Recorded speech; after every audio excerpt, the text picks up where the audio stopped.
Review meeting పెట్టినరు. ఆ review మీటింగ్లో చీఫ్ సెక్రటరీ, కొంతమంది ఎంపీలు, దక్షిణ మధ్య రైల్వే జనరల్ మేనేజరు, చీఫ్ ఇంజనీర్లు, తర్వాత మన రాష్ట్ర సెక్రటరియట్లో ఉన్నటువంటి R&B సెక్రటరీస్ వీళ్ళంతా కూర్చొని చాలా డీటెయిల్గా రివ్యూ చేసినారు. ఇలా పత్రికల్లో చాలా ప్రముఖంగా కూడా అది న్యూస్ ఐటెం వచ్చింది. ఉదయం పూటే చదవడం జరిగింది. చాలా సంతోషం. చాలా విషయాలపైన మరి రివ్యూ తీసుకున్నారు, చర్చించారు. మన అమరావతి నుండి హైదరాబాద్కి గ్రీన్ ఫీల్డ్ రోడ్డు, అదేవిధంగా రైల్వే లైను, ఇవన్నీ కూడా చర్చించారు. ఈ హైదరాబాద్కు అమరావతి అనేది మన ఆంధ్రప్రదేశ్ రాష్ట్ర విభజన చట్టంలోనే ఉన్నది. ఏది ఒక గ్రీన్ ఫీల్డ్ రోడ్ వేయాలని. సరే, అవన్నీ కూడా చర్చించారు. అయితే అతి ముఖ్యమైనటువంటి 2 విషయాలను విస్మరించిండ్రు. అంత పెద్ద మీటింగ్లో తెలంగాణ రాష్ట్ర ప్రజలకి, ముఖ్యంగా దాదాపు 10 జిల్లాల్లో ఉన్నటువంటి ప్రజలకి అతి ముఖ్యమైనటువంటి 2 రైల్వే లైన్ల గురించి వెళ్ళి గత 10 సంవత్సరాల నుండి మరి నేను పార్లమెంట్ సభ్యులుగా ఉన్న సందర్భంలో, తర్వాత మరి బీఆర్ఎస్ పార్లమెంట్ సభ్యులు చాలా సందర్భాల్లో కేంద్ర ప్రభుత్వాన్ని దృష్టికి తీసుకొచ్చినాము. వాటిని సర్వే, అదేవిధంగా DPR కూడా చేపించడం జరిగింది.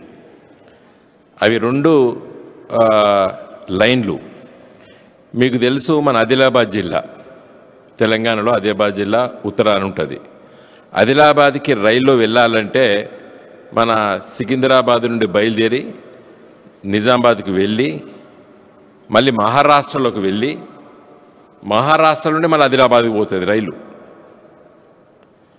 ఇది ఎప్పుడో నైజాం సర్కార్ ఉన్నప్పుడు మరి ఉన్నటువంటి రైల్వే లైన్. అరే, ఇది కరెక్ట్ కాదు కదా.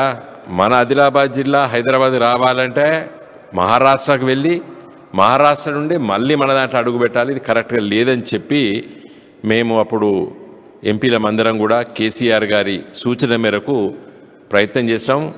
మరి అప్పుడు నగేష్ కూడా ఎంపీ ఉండే, ఇప్పుడు బీజేపీ ఎంపీ అయ్యండి. ఇప్పుడు ఆదిలాబాద్ ఎంపీ, ఇప్పుడు ప్రస్తుతం బీజేపీ ఎంపీ వారు. అప్పుడు మా గులాబీ జెండా ఎంపీ మాతో ఉండే. మేము వెళ్ళి రైల్వే శాఖ దగ్గరికి వెళ్ళి దాన్ని మరి సర్వే చేయించినాం, DPR చేయించినాం.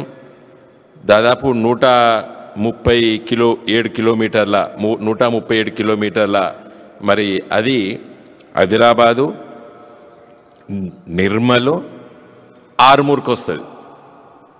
సరే, ఇంకా ఆర్మూర్ నుండి మంచిగా డైరెక్ట్గా మనకు హైదరాబాద్ దాకా రైల్వే లైన్ ఇప్పుడు ఉండనే ఉన్నది. కాబట్టి మరి ఇది వేయాలి అని చెప్పి చాలా సీరియస్గా ప్రయత్నం చేసినాము. దాని గురించి నిన్న అసలు ప్రస్తావించలేదు. ఇలా అది చర్చలో నిన్న లేదని కూడా నేను అధికారులతో కొంత మాట్లాడి కూడా తెలుసుకున్నా. ఇంకా రెండోది, కరీంనగర్ నుండి కాజీపేట్కి, హుజురాబాద్ నుండి, ఇది నేను ఎంపీగా ఉన్నప్పుడు సర్వే చేయించినాం. నా తర్వాత వచ్చినటువంటి మరి ప్రస్తుత ఎంపీ బండి సంజయ్ గారు, ఆయన ఇప్పుడు కేంద్ర మంత్రి కూడా, మరి వారిపైన కూడా మరి అక్కడ హుజురాబాద్ ప్రజలు ఇప్పుడు గెలిచినాడు ఇక్కడ, వాళ్ళందరూ ఒత్తిడి మేరకు అది కూడా వారు కూడా సర్వే అని చెప్పి అప్పుడప్పుడు పత్రికల్లో మాట్లాడుతున్నారు. కరీంనగర్ నుండి హుజురాబాద్ నుండి కాజీపేట వరకు అది కేవలము 54 కిలోమీటర్లే ఉంటుంది. ఎందుకంటే ప్రస్తుతం ఇక్కడి నుంచి వెళ్ళి హసన్పర్తి అవతల దాకా రైల్వే లైన్ ఉన్నది, అట్టించి అటు ఉన్నది. కాబట్టి ఒక చిన్న స్మాల్ మిస్సింగ్ లింక్ ఇది.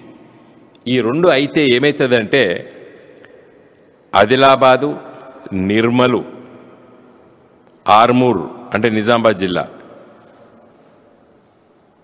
మెట్పల్లి, కోరుట్ల, జగిత్యాల, కరీంనగరు, హుజురాబాదు, హనంకొండ, వరంగల్లు, మహబూబాబాదు, ఖమ్మం అంటే స్ట్రేట్గా అంటే ఉత్తర తెలంగాణలో ఉన్నటువంటి 10 జిల్లాలకి ఒక పెద్ద కనెక్టివిటీ. చిన్న మిస్సింగ్ లింక్స్ ఉన్నాయి అంతే. ఈ కొత్త రైల్వే లైన్ కాదు, దాదాపు 80% రైల్వే లైన్ ఉన్నది. జస్ట్ 2 మిస్సింగ్ లింక్లో గురించి వెళ్ళి మరి నిన్న అంత పెద్ద రివ్యూ మీటింగ్లో చర్చించకపోవడం వల్ల ఏమర్థమవుతుంది? తెలంగాణ సమస్యల్ని తెలంగాణ కళ్ళతోని, తెలంగాణ మనసు పెట్టి, తెలంగాణ గుండె పెట్టి ఆలోచించాలి. ఇది కేంద్ర ప్రభుత్వం రైల్వే శాఖ దగ్గర ఉన్నాయి. ఇవి అంటే లాస్ట్ లెగ్ అంటారు. ఏది ఏది execution officials last leg sir అంటే చివరి మైలు, అవి అయిపోతుంది అని అంటారు. ఇవి రెండు మరి వీటి గురించి వెళ్ళి నిన్న ప్రస్తావించలేదు. ఈ రెండు రైల్వే లైన్లు ఆదిలాబాద్ నిర్మల్ ఆర్మూర్ లైన్ ఒకటి, రెండోది కరీంనగర్ హుజురాబాద్ కాజీపేట్ లైన్. ఈ రెండింటిపైన మరి మీరు ఆదేశాలు ఇవ్వాలని చెప్పి నేను రేవంత్ రెడ్డి గారిని కోరుతున్నాను. రాష్ట్ర అధికారులు దీన్ని వెంటనే శ్రద్ధ పెట్టి మరి ప్రయత్నం చేసేసి చేయాలి. మరి 8 మంది కాంగ్రెస్ ఎంపీలు, ఇప్పుడు Warangal Congress MP, Karimnagar BJP MP, Nizamabad BJP MP, Adilabad BJP ఎంపీలు, 3 బీజేపీ ఎంపీలు, కాంగ్రెస్ ఎంపీలు. మరి వీళ్ళు వెంటనే దీనిపై శ్రద్ధ పెట్టి ఈ రైల్వే లైన్ కంప్లీట్ చేయాలి. ఎందుకు చెప్తున్నామంటే గులాబీ జెండా టీఆర్ఎస్ పార్టీ నాడు తెలంగాణ కోసమే పుట్టిన పార్టీ, తెలంగాణ తెచ్చినాం. ఈరోజు గులాబీ జెండా బీఆర్ఎస్ పార్టీ తెలంగాణ అభివృద్ధి కోసమే ఉన్న పార్టీ. కాబట్టి మా కడుపులో దేవుతుంది. ఏదైనా తప్పులు జరుగుతాయంటే, ఏదైనా విస్మరిస్తే ఊరికే ఉండం మేము. ఇప్పుడు ప్రస్తుత ప్రభుత్వ దృష్టికి తీసుకోవాల్సినటువంటి కనీస బాధ్యత మా పైన ఉన్నది. కాబట్టి ప్రెస్ మిత్రుల ద్వారా నేను ఈ లేఖ రేవంత్ రెడ్డి గారికి రాసిన లేఖను నేను రిలీజ్ చేస్తున్నాను.